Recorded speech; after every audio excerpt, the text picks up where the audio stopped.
अस्सलामुअलैकुम। Face to face with Ayesha Bakhsh में आपको खुशामदीद कहेंगे। कलाम से नौशहरा में खैबर पख्तूनख्वा, जनूबी पंजाब के अजला, सिंध और बलोचिस्तान मुकम्मल तौर पर सैलाब के आगे सूरत हाल ये है कि सब कुछ बेबसी की तस्वीर बन चुका है। लोग ये कहने को मजबूर हो गए हैं कि कल हम कहाँ होंगे, इसका जवाब देने को कोई जिम्मेदार नहीं है।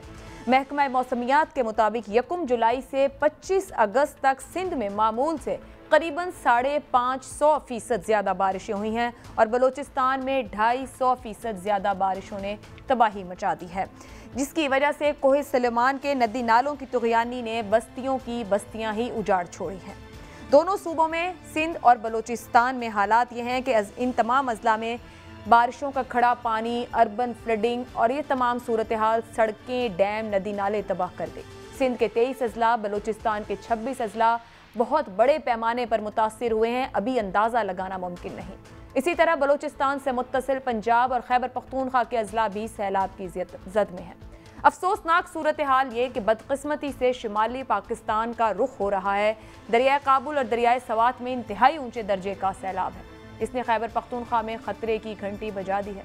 दोनों दरिया बिफर चुके हैं, रास्ते में आने वाली हर चीज़ को खसो खाशाक की तरह बहा कर ले जा रहे हैं। मनाजिर दिल दहला देने वाले हैं। बस्तियां, शहर खाली करवाए जा रहे हैं। सवात, चित्राल, दीर, चारसद्दा, नौशहरा शदीद खतरात में है। अल्लाह रहम करे। सिर्फ यही नहीं, अब ये खदशात जाहिर किए जा रहे हैं कि कश्मीर में मामूल से कम बारिशें हुई, लेकिन ज़्यादा बारिशों से वहाँ से निकलने वाले बड़े दरियाओं में तुग़यानी हो सकती है, जिससे कश्मीर और शिमाली पंजाब मुतासिर हो सकते हैं।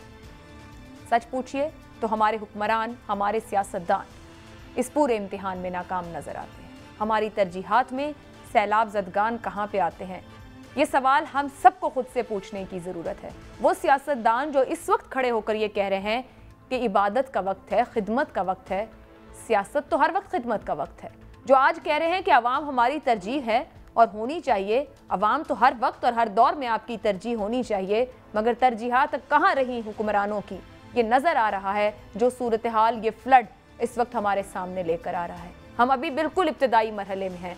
रेस्क्यू और रिलीफ अभी ये किसी तौर मुकम्मल नहीं हो पा रहा। मुल्क के बहुत से हिस्से ऐसे हैं जहां पर रसाई नहीं हो पा रही, मौसम इजाज़त नहीं दे रहा या रिसोर्सेज इजाज़त नहीं दे रहे हैं।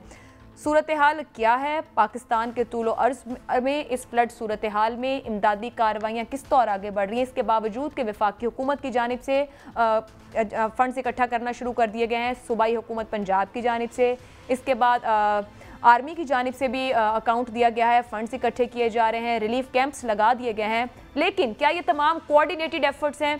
क्या दुरुस्त मकाम पर, दुरुस्त जगहों पर लोगों तक पहुंच पाएंगी? क्योंकि एक लंबा वक्त दरकार रहेगा इस रिलीफ, रेस्क्यू से लेकर रिहेबिलिटेशन तक का। इसी पर बात करेंगे। प्रोग्राम में जो मेहमान हमें ज्वाइन करेंगे, हमारे साथ इस वक्त सेनेटर माली साहिबा मौजूद हैं, बलोचिस्तान से ताल्लुक़ रखती हैं, इस्लामाबाद में मौजूद हैं। हम अपने रिपोर्टर्स को लेंगे, जानने की कोशिश करेंगे ग्राउंड पर सिचुएशन किस तरीके से तब्दील हो रही है, कहाँ एहतियात की ज़रूरत है और कहाँ मुश्किलात हैं जहाँ चीज़ों को बेहतर किया जा सकता है। सरबराह क़ुव्वत फाउंडेशन डॉक्टर अमजद साकिब साहब से बात करेंगे, ग्राउंड में मौजूद हैं, उनकी टीम्स काम कर रही हैं। सूबाई वजीर KP के शौकत यूसुफजई साहब प्रोग्राम का हिस्सा होंगे। सूबाई वजीर सिंध तैमूर तालपुर साहब प्रोग्राम का हिस्सा होंगे। साथ साथ राजनपुर, कोयटा, लाड़काना से भी हमारे नुमाइंदे हमें ज्वाइन करेंगे। सेनेटर सना साहिबा, मैं आपसे आगाज़ करूंगी। बलोचिस्तान में जो हालात हैं, जब भी कोई मामला बनता है, कोई आफत आती है, सबसे ज़्यादा नुकसान जानी माशी हमें बलोचिस्तान में दिखता है और फिर ग्राउंड में हमें कोई इंफ्रास्ट्रक्चर भी नज़र नहीं आता। अवाम की रिलीफ भी फ़ौरन खुद वहाँ से हुकूमत नहीं कर पाती। करंट सिचुएशन क्या है? क्या कोयटा के राब्ते बहाल हो चुके? क्या वो इलाके, सोबतपुर ख़ास तौर पे गुज़िश्ता रोज़ भी हमारे प्रोग्राम में मेंशन हुआ, जहाँ रसाई नहीं हो पा रही थी, क्या रसाई हो चुकी अब तक?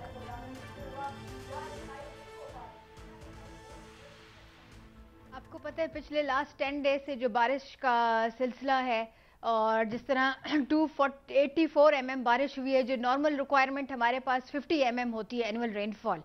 तो सुबह मेरी बात हुई है डिस्ट्रिक्ट एडमिनिस्ट्रेशन ऑफिसर से, तो पाक फौज और PDM में लगे हुए रास्ता खोलने के लिए, क्योंकि आपको हमारे टेरेन पता है किधर रगड माउंटेन्स है और पॉपुलेशन कहाँ पे स्लो है, कहाँ पे हाई है। तो they are working they hard. और इस दफ़ा इस तरह तोग़यानी आई है कि जो फ्लैश फ्लड्स आए हैं वो उन्होंने कोई चीज़ छोड़ी ही नहीं है। हमारा कम्युनिकेशन बैठ गया है, हमारा रेलवे ट्रैक बैठ गया है, हमारा एयर कनेक्टिविटी से राब्ता बैठ गया है। तो things are in front of you. आप सोबतपुर की बात करिए, मैं तो आपको गंदाखा डिस्ट्रिक्ट की बात करती हूँ। अभी मेरे पास फ़ोन आई है कुछ 15 मिनट पहले कि 6000 माल मवेशी डैमेज हो चुके हैं, चारों तरफ से पानी है, हमें एयर के थ्रू खुराक भेजें वरना हम इंसानों की भी वही हालत हो जाएगी। तो ये पैरामीटर्स हैं और इंसान बेबस हो गया है। अल्लाह, आप कह रही हैं कि सियासतदान हमेशा आवाम की खिदमत करते हैं, बट दिस टाइम हम ना सियासतदानों को ब्लेम करें ना किसी को ब्लेम करें। As a community, as a Pakistani, हमें अपने मुल्क को बचाना है, because this is the situation in Balochistan, not only this is the situation in Khyber Pakhtunkhwa, इसी तरह सिंध में पूरा एक समुंदर है पानी का चारों तरफ। हम किसी को भी ब्लेम नहीं कर सकते। हम दुआएं मांगे कि अल्लाह हमें इस सीन से निकाले। अल्लाह भी तब निकालता है ना जब इंसान हिम्मत करे सना साहिबा, और हाथ पैर भी अपने इस्तेमाल हो और अक्ल शऊर का भी इस्तेमाल हो। बलोचिस्तान यकीनी तौर पर 90% मुतासिर है, पानी के नीचे है, लेकिन सवाल फिर वही है कि इस वक्त क्या आप कहाँ नहीं पहुंच पा रहे, कहाँ पर रसाई नहीं हो पा रही, किन अशिया की ज़रूरत है, क्या सूरत हाल क्या है बलोचिस्तान में मुकम्मल तौर पर? कल भी I was the first one at 8 in the morning के जी 8 घंटे से कोई कनेक्टिविटी नहीं है हमारे पास। पहले तो रोड कनेक्टिविटी बहाल हो, हमें टेंट्स की ज़रूरत है, हमें मेडिसिन की ज़रूरत है, हमें खुराक की ज़रूरत है। पहले तो हमें रेस्क्यू करना है कि उनको थोड़ा ट्रोमा से निकालें, और अल्लाह ताला से दुआ करते हैं कि हफ्ता 10 दिन बारिश नहीं हो, हमें थोड़ा रिलीफ ऑपरेशन का टाइम मिल जाए। क्योंकि आज भी प्राइम मिनिस्टर ने आना था, बलोचिस्तान का दौरा करना था। हमने कहा कि कोई एक खुली फिजा जगह मिले, हमें कोई खुश्क मैदान मिले कि हम आपको आके रिसीव करें। उधर तो मुझे सेनेटर साहिबा ये बताइएगा, गुज़िश्ता रोज भी जो पीटीएमए के नुमाइंदे हमारे साथ थे वो हमें बता रहे थे कि हेलीकॉप्टर्स मौजूद हैं हमारे पास, मगर हम टेक ऑफ नहीं कर पा रहे, हम एक्सेस नहीं कर पा रहे, जहां पर जरूरत है या हम राशन ड्रॉप कर सके हम वो नहीं कर पा रहे। आप अभी भी कह रही हैं, आज भी सूरत हाल यही रही। क्या बारिश पूरी तौर पर अभी भी क्या पूरे बलोचिस्तान में है रसाई ना होने की?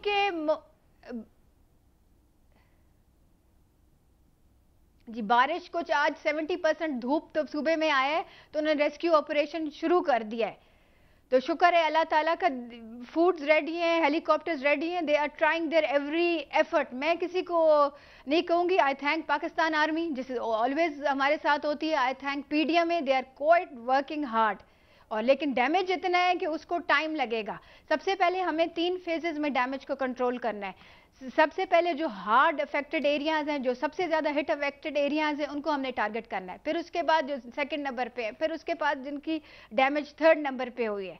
तो ये पोजीशन हमारे पास लगी। मैं सेनेटर साहिबा आपकी तरफ वापस आती हूँ। शहजाद नवीद हमारे रिपोर्टर हैं सवात से। शहजाद साहब, ये मुझे बता दीजिएगा कि वहाँ पर क्या हालात हैं, जो कालाम और नीचे मिंगोरा तक जो रास्ते हैं, यहाँ पर एक तो खबर ये थी कि अब ज़मीनी रास्ता नहीं मौजूद है।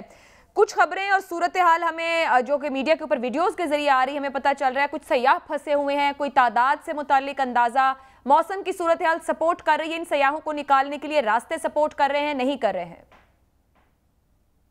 का बहुत शुक्रिया। जिस तरह आयशा ने स्टार्टअप में बात की कि लाकन डिवीजन के मुख्तलिफ अजला में सैलाब ने तबाही मचाई है, तो सबसे पहले मैं स्वात का जिक्र करूंगा कि स्वात के मैदानी और बालाई इलाकों में गुज़िश्ता 3 रोज से मुख्तलिफ जगहों पर सैलाबी रेलों ने वाकई तबाही मचाई है।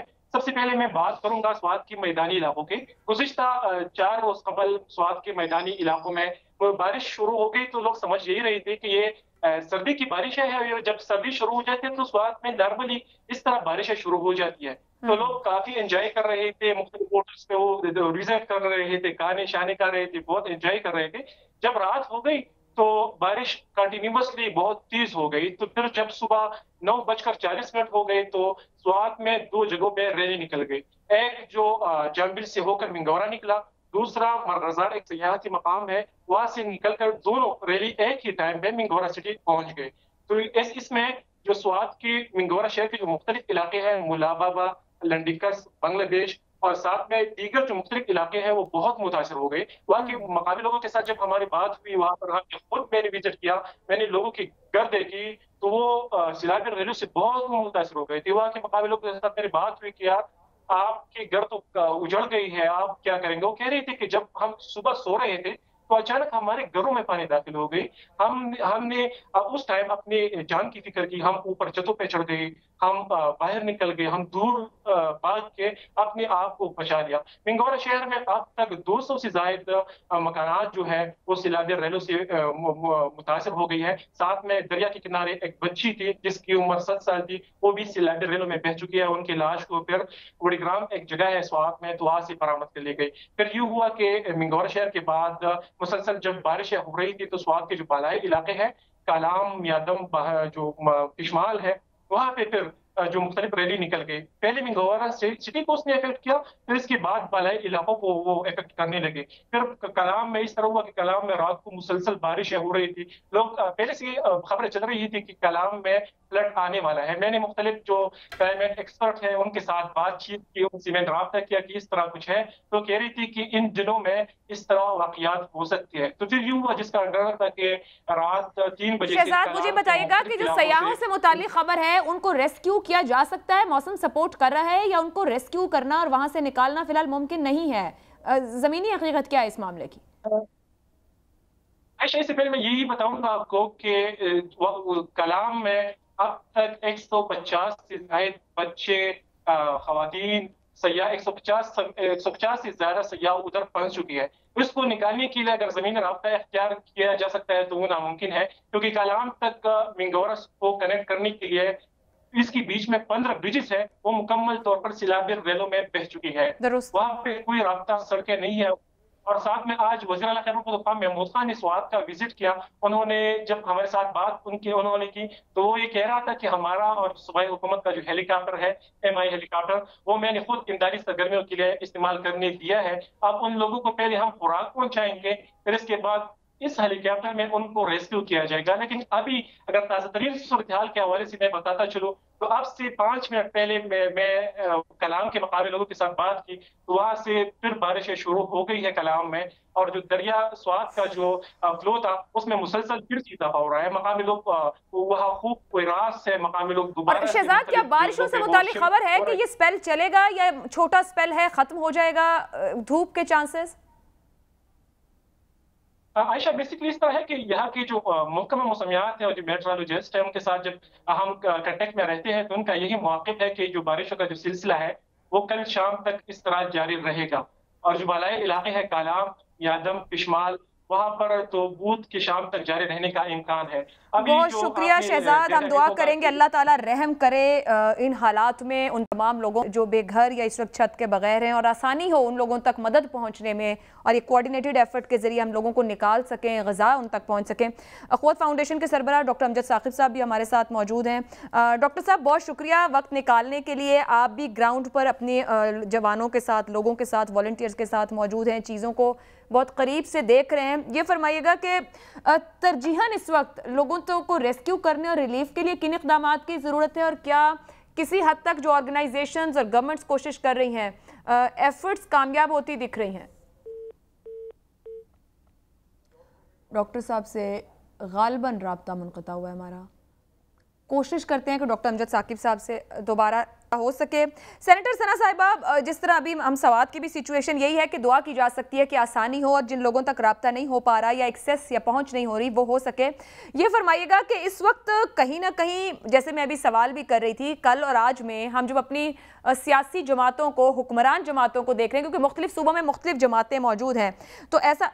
अच्छा, डॉक्टर साहब वापस हमारे साथ हैं। डॉक्टर साहब, फरमाइएगा कि मैं आपसे सवाल करती, शुक्रिया एक तो वक्त देने के लिए इस मुश्किल वक्त में जबकि आप खुद मसरूफ हैं, रिलीफ और रेस्क्यू के लिए किन इक़दामात की तरजीहन ज़रूरत आप समझ रहे हैं जब आप चीज़ों को देख रहे हैं करीब से, और क्या जो मुख्तलिफ इदारे एफर्ट कर रहे हैं, हुकूमतें कर रही हैं, एक कोऑर्डिनेटेड एफर्ट है कि जो बेहतर रिजल्ट दे सकेगी?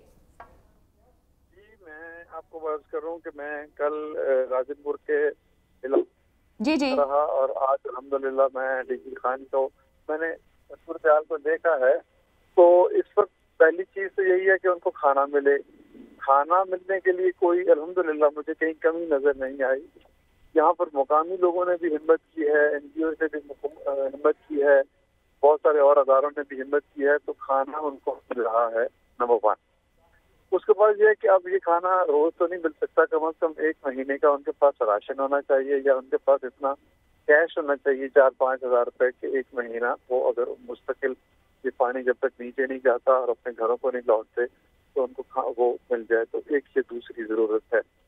तीसरी जरूरत जो है वो अद्वियात की है, वो बहुत ज्यादा शदीद जरूरत है। उसमें मैं समझता हूँ कि हुकूमत के जो रूरल हेल्थ सेंटर्स हैं, बेसिक हेल्थ यूनिट्स हैं, तहसील हेडक्वार्टर हॉस्पिटल हैं, उनकी जो एम्बुलेंसेज हैं उनको मोबाइल कर देना चाहिए, या हुकूमत को मोबाइल गाड़ियाँ लेके कि मच्छर है, डेंगू है, फिर स्किन डिजीजेज हैं, या गंदा पानी है, चलकर लोगों को निकलना पड़ता है, आना पड़ता है, तो ये अद्वियात और फिर पेट की बीमारियां हो सकती हैं गंदा पानी पीने से। तो ये स्किन की डिसऑर्डर्स हैं। तो ये दूसरा सबसे अहम है कि उनको इन बीमारियों से कैसे बचाया जाए। तीसरा फिर उसके बाद ये है कि देखिए, अब मैं जहाँ लोगों को, लोग इस बात से परेशान तो हैं ही, दुखी तो हैं ही जो कुछ हुआ, लेकिन उनको एक बहुत बड़ा सवालिया निशान था। लोगों ने मुझे कहा कि हम ये देख रहे हैं कि घर तो हमारे गिर गए, अब आगे ये महीना गुजर जाएगा, 2 महीने बाद सर्दियां आ जाएंगी, तो सर्दियों में हम कहाँ जाएंगे, कहाँ पर हमारा ठिकाना होगा, कौन सी छत हमें बना देगी। तो घरों की तामीर कम अज कम मैं समझता हूँ 1 से 2 लाख ऐसे लोग हैं जिनको बहुत ज्यादा शदीद जरूरत है कि उनको घरों की तामीर के लिए उनको, क्योंकि वो कच्चे घर हैं। और आप यकीन कीजिए, आप शायद मेरी बात से यकीन न करें, उन्होंने कहा कि मैंने कहा कितने पैसे घर बनाने के लिए चाहिए। उन्होंने कहा 1 लाख रुपए अगर मेरे पास हो तो मेरा टूटा फूटा घर जो है, जो बांस हैं, जो चौकीर हैं, जो मटीरियल ये बारिशों की वजह के बावजूद, तो मैं अपने 2 कमरे बना लूंगा और उसमें मेरी रिहाइश हो जाएगी और मैं महफूज हो जाऊंगा, मेरी इज्जत महफूज हो जाएगी। तो ये लाख अगर घर बनाने पड़े तो 1 लाख रुपए के हिसाब से ये चंद अरब रुपए बनते हैं। ये पाकिस्तानी हुकूमत के भी नहीं हम मांगते, हम पहले खैर से मांगते हैं कि वो अपने ज़कात दें, ये पैसे दें। हम अल्हम्दुलिल्लाह मैं आपसे कह रहा हूँ, हमारे तरफ बहुत सारे और माइक्रो फाइनेंस अदारे हैं, हम ये छोटे छोटे घर बना सकते हैं और ये चंद दिनों में कर्जे अगर अगले 2-3 हफ्तों में, महीने में के अंदर न मिले तो फिर इनके घर कौन बनाएगा। डॉक्टर साहब, बहुत बजा आपने ये मामला सामने रखा। मैं इसी पे थोड़ा सा और आपसे, क्योंकि आप एक गरीब बंदा ये कह रहा है कि 1 लाख में घर बना लेगा, 2 कमरे, और यकीनी तौर पर सर्दियां आने में 2 महीने हैं, बमुश्किल हालात यही होंगे। रिहेबिलिटेशन सबसे बड़ा मसला बन जाएगा। अभी तो हम अंदाजे भी नहीं लगा पा रहे, क्योंकि अभी मैं सवात रिपोर्टर से बात कर रही थी, वो यही बता रहे थे कि वहाँ फिर बारिश का सिलसिला जारी, और अभी तो सयाह रिलीफ और रेस्क्यू के अमल के दौरान है। इस पानी ने नीचे उतरना है और निकलना है। सर, ये फरमा दीजिएगा कि जब रिहेबिलिटेशन की बात कर रहे हैं, मैं फिर वही सवाल थोड़ा मुख्तलिफ अंदाज में, कि क्या किसी तौर चैनलाइज किया जा सकता है? पाकिस्तान में मुखय्यर हजरात की कमी नहीं, दर्द दिल रखने वालों की कमी नहीं, आपने खुद कह दिया, ना खाने की कमी होगी, ना लोग हाथ रोकेंगे देते हुए, लेकिन इसको चैनलाइज कर लिया जाए, चीज़ें रजिस्टर्ड हो जाएं, क्योंकि दिखाई ये दे रहा है कि शायद कहीं कुछ भी रजिस्टर्ड नहीं, कि रजिस्टर्ड करके लोगों तक पहुँचा दिया जाए और कुछ समझ आ जाए। कोई तरीकाकार बनाया जा सकता है ऑर्गेनाइजेशन और हुकूमतें मिलकर?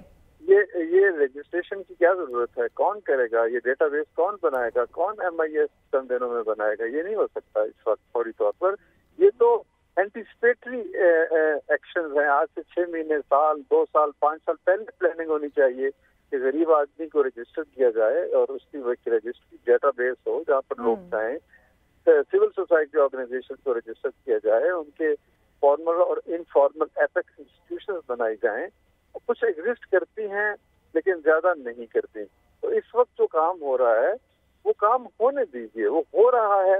इस वक्त सिर्फ ये है कि लोगों को इंस्पिरेशन देनी है कि जो 100, 200, 300 अच्छे अदारे हैं उसके जरिए से वो, और हमारा, मैं आपको बात बताता हूँ, हमारा 10, 15, 20 अदारों के साथ एक क्लोज इंटरेक्शन है और हम शेयरिंग करते हैं इंफॉर्मेशन की। डुप्लीकेशन को अवॉइड करने के लिए फॉर्मल और इनफॉर्मल रिलेशनशिप्स कायम हैं। तो इस वक्त सिर्फ जो सबसे बड़ा फोकस मैं अब कर रहा हूँ कि लोगों को, फर्द को आपने उठाना है, जगाना है कि भाई तुम उठो और अपने हिस्से का कोई रकम या खुद किसी का जाके घर बना दो या किसी अदारे के जरिए से बना दो। ये काम कीजिए। हुकूमत का काम तो है, हुकूमत तो करेगी, वो एक अलहदा बात है। मैं चाहता हूँ कि ये जो इम्तिहान है ना, ये इम्तिहान लोगों का उनका भी है जो इस वक्त खुले आसमान तले बेजारों मददगार बैठे हैं, लेकिन उससे कहीं ज्यादा ये आपका मेरा उन लोगों का इम्तिहान है जिनको शाम को गर्म खाना मिल जाता है, जिनको घर मिल जाता है, जिनको छत मिल जाती है। तो ये एक मैस मूवमेंट, एक समाजी तहरीक चलानी चाहिए हमें कि भाई हमने 1 लाख लोगों के घर बनाने हैं बस, और 1 लाख लोगों के घर कराची, लाहौर, पेशावर या इस्लामाबाद जैसे शहर के बसने वाले लोग ही अगर हिम्मत करें तो 1 लाख घर बनाने के लिए वसाइल इकट्ठे करते हैं। बेशक किया जा सकता है। बहुत शुक्रिया डॉक्टर अमजद साकिब, सरबराह अखुवत फाउंडेशन हमारे साथ मौजूद थे और एक ही बात को फोकस कर रहे थे कि इस वक्त एक समाजी तहरीक की ज़रूरत है। वो लोग जो बेघर हुए हैं और वो लोग जो घरों के साथ मौजूद हैं, घरों की छतें मौजूद हैं, इकट्ठा होने की ज़रूरत है, एक एफर्ट करने की ज़रूरत है। जो जितना कर सकता है और जो कर सकता है, खुराक दे सकते हैं, घर की छत का इंतज़ाम कर सकते हैं, किसी के लिए कोई रास्ता खोल सकते हैं, अपनी अपनी जगह किसी के इंतज़ार के बगैर वो एफर्ट करनी। एक ब्रेक ले लेते हैं, ब्रेक के बाद गुफ्तगू को आगे बढ़ें।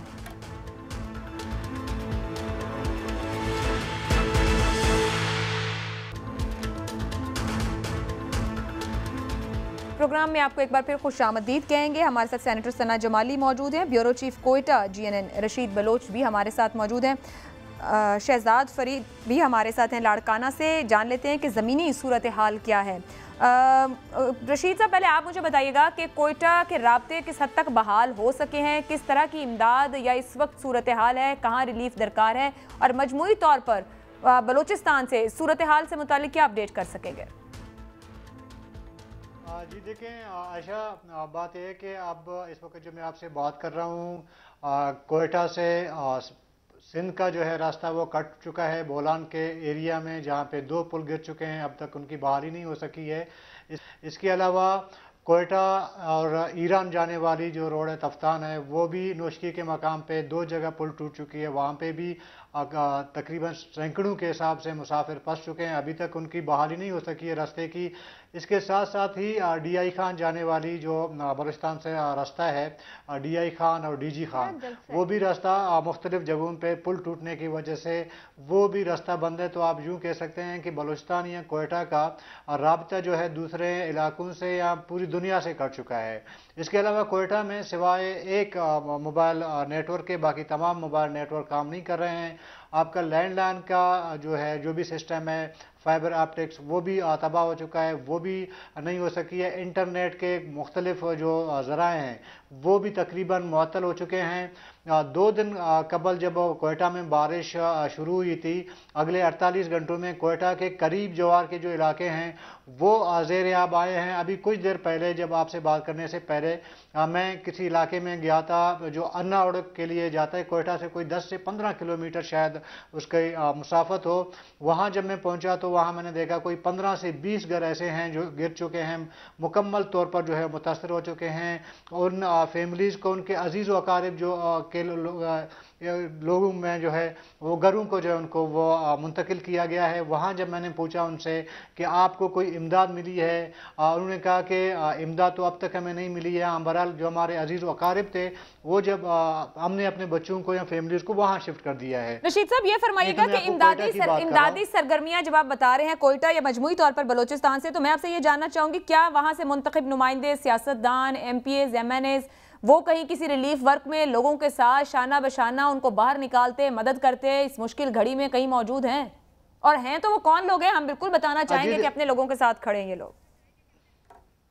जी देखिए, मैं आपको एक मिसाल दे देता हूँ कि बलूचिस्तान के वज़ीर दाखिला या PDMA के जो मिनिस्टर हैं ज़िया लांगो साहब, उनका अपना इलाका काफ़ी अफेक्ट हुआ है। कलात में रात भर बारिशें हुई हैं, वहाँ पे 5 से 6 गांव जो है उनके बिल्कुल घर तबाह हो गए हैं। जबकि मस्तुंग का इलाका है, कोयटा से बिल्कुल करीबी इलाका है, सना जमाली साहब बैठी है, उनको पता है उस लोकेशन का, वो भी उसका पूरा बाजार वो भी तबाह हो चुका है। वहाँ पे भी काफ़ी सारे जो गाँव हैं वो तबाह हो चुके हैं। लेकिन जब हम PDMA के मिनिस्टर से बात करते हैं, मुशीर दाखिला से बात करते हैं कि जी आप क्या कर रहे हैं, उन्होंने कहा कि जी हमें मरकज़ कुछ नहीं दे रही, हम इंटरनेशनल डोनर से हम मुतालबा करते हैं कि वो आके हमें जो है मदद करें। जब हमने उनसे पूछा जी इंटरनेशनल डोनर्स के लिए भी कोई प्रॉपर तरीका होता है ना उनको बुलाने का, आप द रिकॉर्ड हम पे फोन पे बात करके जो है वो इंटरनेशनल डोनर तो आपके पास नहीं आएंगे। आपने कोई कॉन्फ्रेंस बुलाई है, आपने कोई एनओसी जारी की है एनजीओ को, कहते हैं नहीं जी ऐसा हमने कुछ नहीं किया। इसी तरह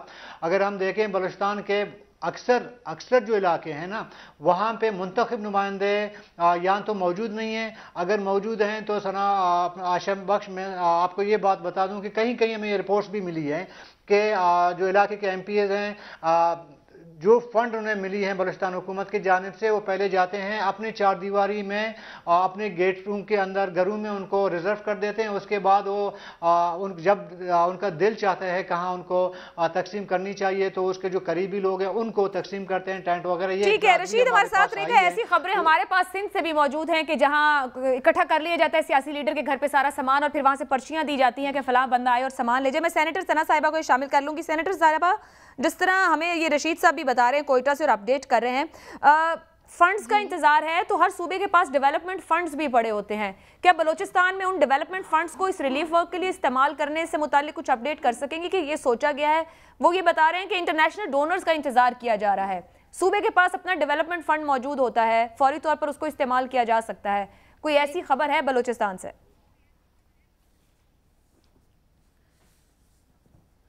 आई थिंक द गवर्नमेंट अपनी पूरी जो पीएसटीपी फंड्स हैं दूसरे सारे उन्होंने फोकस ही इस पे किया हुआ है कि हम रिलीफ वर्क लाएं, क्योंकि मेंटली नोबडी वाज प्रिपेयर्ड कि जी इतनी ज़्यादा रेनफॉल होगी।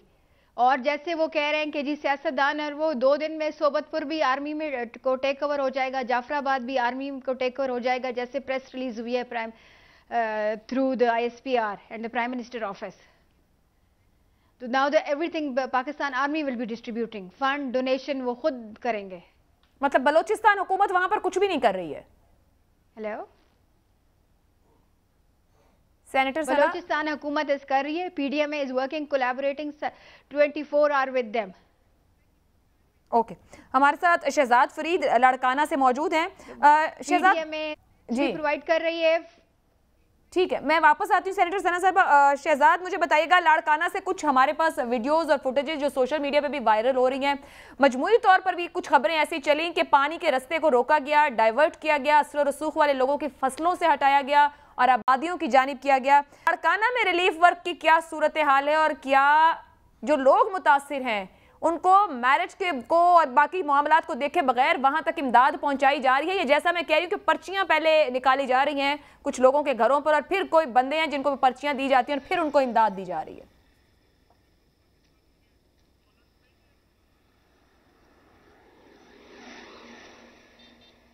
शहजाद,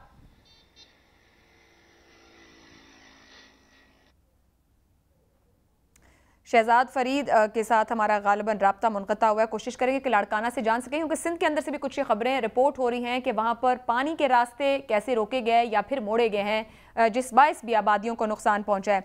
सेनेटर सना साहिबा, सवाल इसलिए था कि बलूचिस्तान के मामले पे बात की जाए तो ग्राउंड रियलिटी मुख्तलिफ है। एक तो इलाका बहुत बड़ा है, अगर अब आज वाकई मसला ज़्यादा बड़ा है, आफत बहुत बड़ी है, लेकिन तैयारी क्या किस हद तक की थी? अर्ली वार्निंग्स मौजूद थी, मॉनसून भी अर्ली स्टार्ट हुआ है, अब पॉलिटिकल लैंडस्केप बड़ी रुकावट बना है या फिर कोई और रीजंस भी हैं इसके पीछे? और कोई रीजन नहीं है आयशा, हम लोग तो वैसे ही रेडी होते हैं कि हमारे पास सर्दी में गैस भी नहीं होता और बिजली भी नहीं होती, वो तो वो वी आर मेंटली प्रिपेयर्ड। एक हमारे पास रोड कनेक्टिविटी थी, वो बारिश इतनी आई है, जैसे कल आपको पता लगा हो कि जिस तरह हमारी वो जो टनल डैमेज हुई है 150 साल पुरानी, जो कभी होती ही नहीं थी, जो हमारे कनेक्टिविटी था। और PDMA was already prepared, is already prepared, but हमारा जो टेरेन है northern, eastern, western, southern Balochistan सारा डैमेज हो गया। कोई चीज हो ना तो पहले ही हम लोग एक जगह से रेस्क्यू करते हैं, तो फिर कोई दूसरा रेला आ रहा होता है, फिर दोबारा रेस्क्यू, रिहेबिलिटेशन पे तो हम जा ही नहीं रहे। तो शुक्र है अल्लाह ताला का कि आज बारिश रुकी है।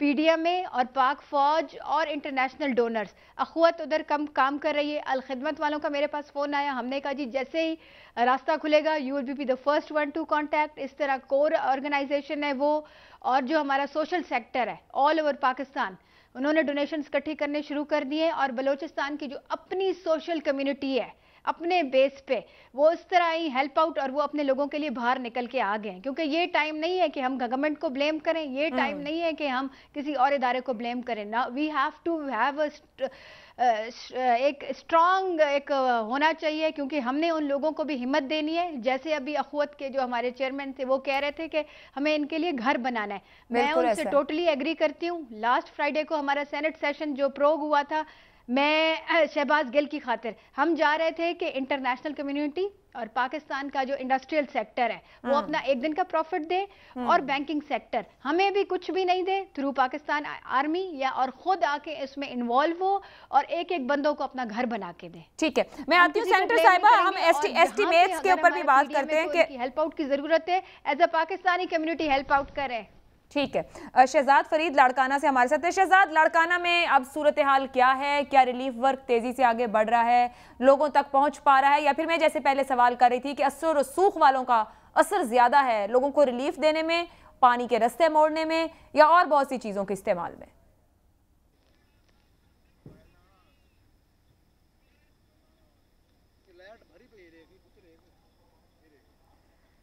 शहजाद फरीद, आप सुन सकते हैं? जी बिल्कुल जी, इस वक्त सूरत हाल जो है वो इसी तरह से जो है वो जारी है। पूरे सिंध में अगर देखा जाए तो बिलखसूस जो इंटीरियर सिंध है उसके अंदर जो मुख्तलिफ इलाके हैं जिसमें सक्खर है, हैदराबाद है, खैरपुर है और इसके साथ साथ दीगर जो लाड़काना है, मोइंजो दाड़ो है, इस वक्त भी हम मौजूद हैं मोइंजो दाड़ो में। और यहाँ पर भी सूरत हाल जो है वो इस तरह से है कि गाँव में जो है वो इस वक्त पानी में डूबे हुए हैं। लोगों की हालत ये है कि लोग इंतजामात ना होने की बायस जो है लोग इस वक्त बेयारो मददगार कोई सड़कों पर बैठे हैं और कुछ जो है वो कैंप्स में मुंतकिल किए गए हैं। लेकिन जो कैंप्स में मुंतकिल किए गए हैं उनके लिए सबसे बड़ा मसला ये है कि इस वक्त उन्हें ना तो कोई खुराक दी जा रही है और ना ही कोई किसी किस्म का कोई इस तरह से बंदोबस्त है। सिर्फ शेल्टर ज़रूर उनको मिल गया है, लेकिन जो लोग बाहर सड़कों पर बैठे हैं उनके पास ना तो अभी सरकारी सतह पर जो है वो टेंट दिए गए हैं और ना ही उनको कोई खुराक का प्रॉपर कोई बंदोबस्त किया गया है। मुखैर हजरात हैं या कोई NGOs हैं वो काम कर रही हैं और वो जो है लोगों तक 2 या 3 टाइम का खाना जो है वो पहुंचा रही हैं। वो भी चंद एक मकामात पर पहुंच रहा है, लेकिन जो दूर दराज इलाके हैं वहाँ पर अभी भी ये सूरत हाल देखने में आ रही है। और रिहेबिलिटेशन का जो मामला है वो तो अभी बहुत दूर है, लेकिन लोगों को इस वक्त तक ये भी तयन भी नहीं किया गया कि नुकसान कितना है, किसका कितना है, और लोगों को इनरोल्ड भी नहीं किया गया कि किस गाँव से किसका घर जो है वो इस पानी में बह गया है, किसका कितना नुकसान हुआ है, किसी की दीवार गिरी है। तो ये सबसे बड़े अहम मसाइल हैं जो कि सिंध में इस वक्त सैलाबी शहजाद, ये एस्टिमेट और रिहेबिलिटेशन तो शायद अभी थोड़ा चंद दिन बाद का मामला बने, लेकिन ये कहिएगा कि इस वक्त खुराक पहुंचना या छत मिलना, ये इसमें क्यों दिक्कत पेश आ रही है, या क्या रुकावट आप समझ रहे हैं कि अगर इन तक इमदादी कारकुन या हुकूमतें नहीं पहुंच पा रही?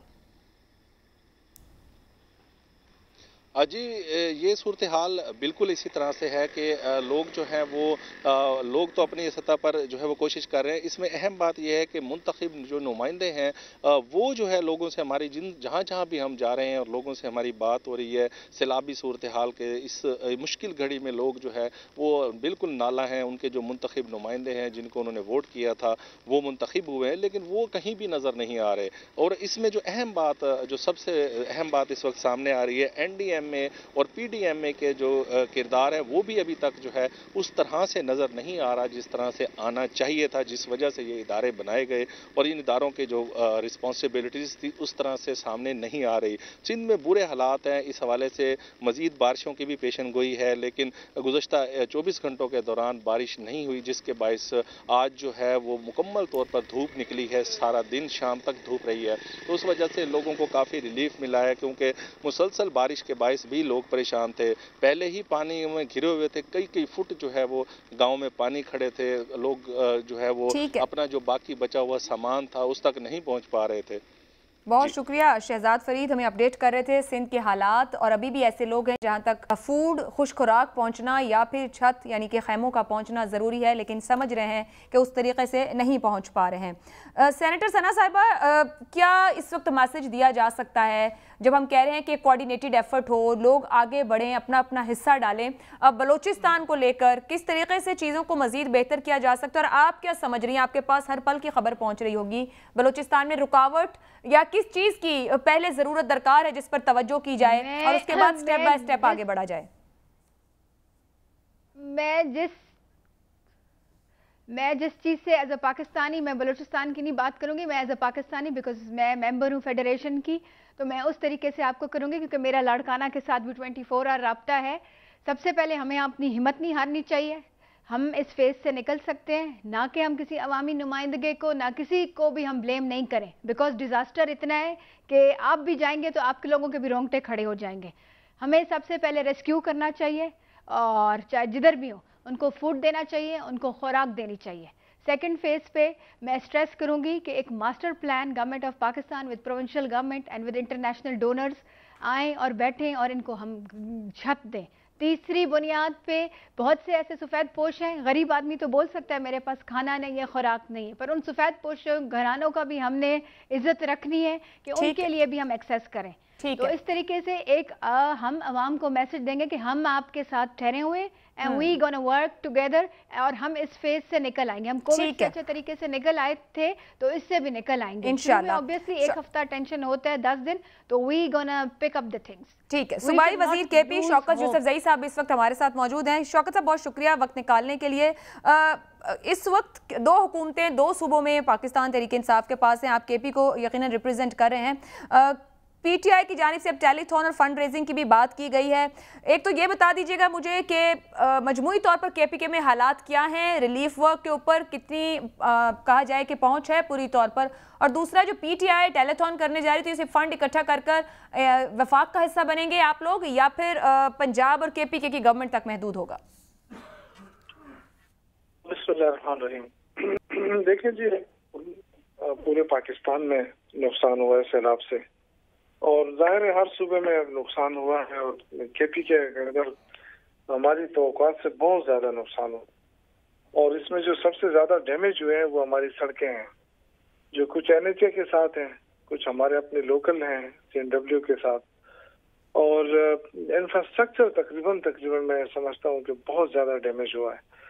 इस वक्त हमारी जो फर्स्ट प्रायोरिटी है वो रिलीफ देने की है, आवाम को रिलीफ देना है। इस वक्त जो मुश्किल में है उनका साथ देना है, उनको खुराक पहुंचानी है, उनको, क्योंकि लिंक रोड्स बहुत बड़ी तादाद में डैमेज हुए हैं और जो जमीनी रास्ते हैं वो तकरीबन बहुत सारी जगहों पे बहुत सारे अजला में कटी हुई हैं।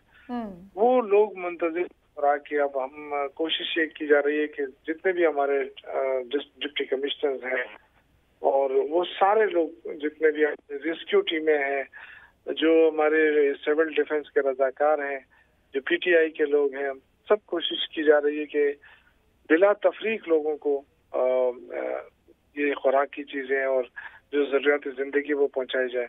इसके लिए वजीर आला महमूद खान ने अपना हेलीकॉप्टर जो है वो भी हवाले कर दिया है पीडीएमए के कि भाई जो अगर जरूरत पड़े तो आप इसको इस्तेमाल करें।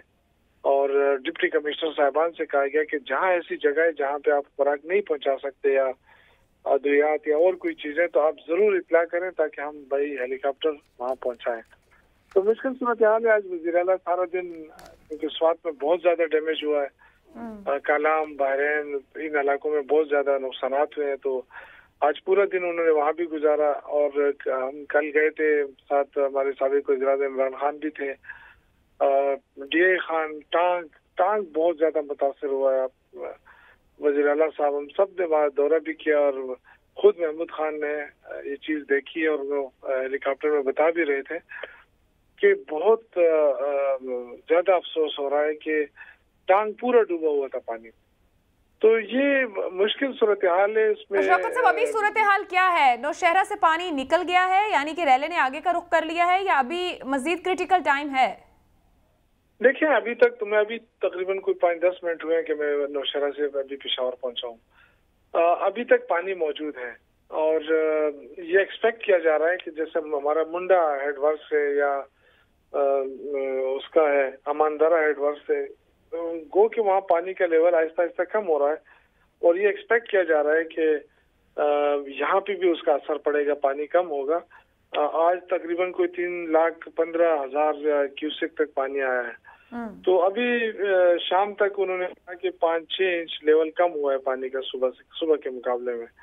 तो पॉसिबल है कि रात को 10-11 या 1 बजे तक पानी का वो कम हो जाए, लेकिन स्टिल अलर्ट है हमारी, क्योंकि अभी थोड़ी देर पहले फिर बारिश शुरू हुई है। तो अब इसका क्या असर पड़ेगा, डेफिनेटली नुकसान तो होगा। और ये भी कहा जा रहा है कि सेकंड स्पेल भी वेटेड है, और तो मुश्किलात हैं। मैं ये कहूँगा कि इस वक्त जो गवर्नमेंट अपनी मशीनरी यूज कर रही है, वो आप देखें कि मुख्तसर वक्त में जो रिस्पांस दिया है हुकूमत ने, मैं तमाम, क्योंकि क्रेडिट डेफिनेटली गवर्नमेंट को तो जाता ही जाता है, सीएम को जाता है, लेकिन उन वर्कर को भी जाता है जो ग्राउंड पे काम कर रहे हैं, खेल कर दूसरों को इमदाद पहुंचा रहे हैं। तो मैं डेफिनेटली उनको एनकरेज करूंगा। बेशक। और ये सूबाई हुकूमत ने जो कंट्रोल रूम कायम किया, उसमें तमाम डिपार्टमेंट के लोगों को बिठाया है, और वो लम्हा बलम्हा रिपोर्ट भी कर रहे हैं, सीएम भी खुद निगरानी कर रहे हैं इसकी। तो मेरे ख्याल से ये पहली दफा ऐसा हुआ है कि ऑर्गेनाइज तौर पे काम हो रहा है, ऑर्गेनाइज तौर पर काम करके लोगों को रिलीफ देने की कोशिश की जा रही है। बहुत शुक्रिया शौकत यूसुफजई साहब, सेनेटर सना जुमाली साहिबा, डॉक्टर अमजद साकिब साहब हमारे साथ थे, जीएनएन के रिपोर्टर्स ने ज्वाइन किया। सब लोगों का बहुत शुक्रिया। और एक कोऑर्डिनेटेड एफर्ट ही की ज़रूरत है ताकि रिलीफ वर्क को तेज़ी से आगे बढ़ाया जाए, क्योंकि इसके बाद और बहुत से इक़दाम हैं जो लॉन्गर टर्म में लेना ज़रूरी होंगे। मुझे इजाज़त दीजिए, अल्लाह हाफ़िज़।